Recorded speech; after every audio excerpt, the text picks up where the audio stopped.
Hello friends, இன்றைக்கி முருங்கீரை soup எப்படி செய்யலான்னு பார்க்கலாம் வாங்க.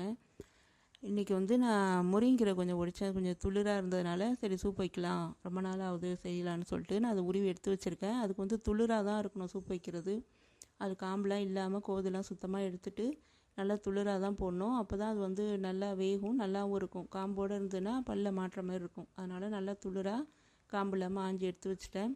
அப்புறம் இன்றைக்கி மண் சட்டியில் செய்யலான்ட்டு ஒரு ஆசை, அதனால் மண் சட்டி எடுத்து கழுவி அது கேஸில் வச்சுட்டேன். ரெண்டாவது வந்து இந்த நாளில் வந்து இந்த சீதோஷ நாள்னு சொல்லுவாங்க, குளிர் நாளாக இருக்கிறதுனால, அது குளிர் நாளும் வெயில் நாளும் இதுவாகிறதுனால கொஞ்சம் உடம்பு ஒரு மாதிரி உடம்பொடி இதெல்லாம் இருக்கிற மாதிரி இருக்கும். அதனால் மிளகு போட்டு இந்த சூப் சாப்பிட்றது நல்லதுன்னு சொல்லுவாங்க. அதனால் நம்ம வீட்டில் அடிக்கடி செய்வோம். எங்கள் அம்மாலாம் செய்வாங்க, மாமியார் எல்லாமே செய்வாங்க. அதனால் இன்றைக்கி செய்யலாமேன்னு சொல்லிட்டு நான் தான் ரெடி பண்ணிகிட்ருக்கேன்.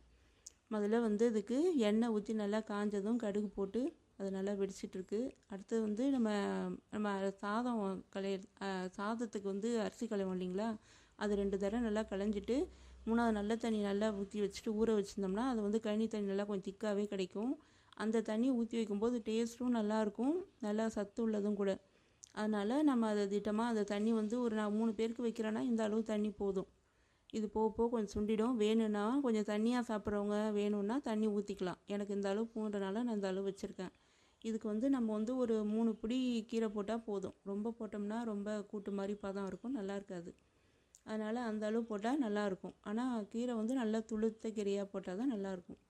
ரெண்டாவது வந்து மிளகுத்தூள் வந்து நான் இடித்து வச்சுருக்கனால அதையும் போட்டுக்கிட்டேன். மஞ்சத்தூள் திடமாக போட்டு கல் உப்பு வந்து கொஞ்சம் கம்மியாகவே போட்டுக்கணும். ஏன்னா நம்ம இது வந்து சூப்பாக தண்ணியாக குடிக்கிறதுனால லிக்விடாக இருக்கிறதுனால தண்ணி இதாக இருக்கிறதுனால கொஞ்சம் உப்பு கம்மியாக போட்டுக்கணும். நிறைய போட்டோம்னா உப்பு கரிக்கிற மாதிரி இருக்கும். வேணுன்னா பார்த்து நம்ம அப்புறமா போட்டுக்கலாம். இது எல்லாத்தையும் போட்டுட்டு நம்ம அப்புறம் வந்து இஞ்சி கிடையாது, சின்ன வெங்காயமும் பூண்டும் வந்து இதுக்கு இடித்து போட்டால் நல்லாயிருக்கும். சின்ன வெங்காயம் வந்து இப்போதைக்கு என்கிட்ட இல்லாதனால பெரிய வெங்காயம் தான் அரிஞ்சு வச்சுருக்கேன். அது வந்து இடி உரலில் போட்டு வச்சுருக்கேன். நம்மள்கிட்ட மிளகுத்தூள் இல்லைன்னா நம்ம வந்து மிளகை கூட இடி உரல்லே போட்டு இடித்து போட்டால் இன்னும் வாசனையாக நல்லாவே இருக்கும். நான் வந்து தூள் இருந்ததுனால அதையே போட்டுக்கிட்டேன். இப்போ கீரையை அள்ளி வச்சுட்டு இது நல்லா கொதிக்கட்டும். நம்ம அதை மூடி வச்சுட்டு இந்த இடி உரல் இருக்குது பார்த்தீங்களா, அதை நல்லா இடித்து நல்லா விழுதாக்கிட்டு அதில் போட்டுடலாம் கொதி வரும்போது. அதனால் அதை இடிச்சிட்ருக்கேன். அப்புறம் வந்து நம்ம இதே மாதிரியே வந்து முருங்கைக்கீரை, மணத்தக்காளி கீரை, அப்புறம் சிறுகீரை இதே மாதிரியே இந்த மாடலே செஞ்சோம்னா நல்லாயிருக்கும். சிறுகீரை மட்டும் கொஞ்சம் வேகிறதுக்கு லேட்டாக உள்ளனால நல்லா வேக விட்டு நம்ம எடுக்கணும்.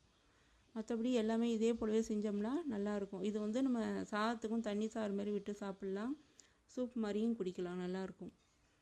குழந்தைங்களுக்கு வந்து நம்ம அது காரம் இதாக இருக்கனால அதிகமாக தெரிகிற மாதிரி இருக்கனால வேணான்னு சொல்லுவாங்க. அதனால் நம்ம வந்து கொஞ்சோண்டு நெய் சேர்த்தோம்னா வாசனையாகவும் இருக்கும், டேஸ்ட்டும் நல்லாயிருக்கும்.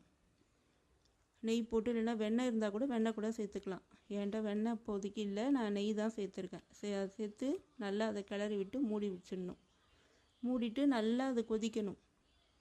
நல்லா அது கொதிக்கும்போது தான் வந்து அந்த நெய்யோடு சேர்ந்து நல்லாயிருக்கும் டேஸ்ட்டு.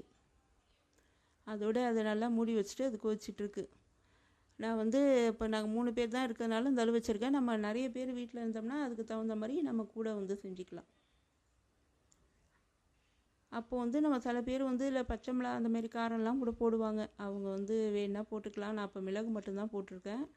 மிளகு நுணுக்கி போடும்போது நல்லா வாசனையாக இருக்கும். சில பேர் அம்மியில் கூட வச்சு நல்லா நசுக்கி செய்வாங்க. அது மாதிரி செய்யும்போது இன்னும் வாசனையாகவும் நல்லாவுமே இருக்கும். இப்போ வந்து ரெடி ஆகிடுச்சு. சூப் எப்படி இருக்குன்னு பார்க்கலாம் வாங்க. மண் சட்டியில் செய்யறதுனால அந்த வாசனையோடு சேர்ந்து இன்னுமே டேஸ்ட்டு நல்லாவே இருக்கும். அதோட நம்ம எடுத்து இப்போ சாப்பிட வேண்டியது தான்.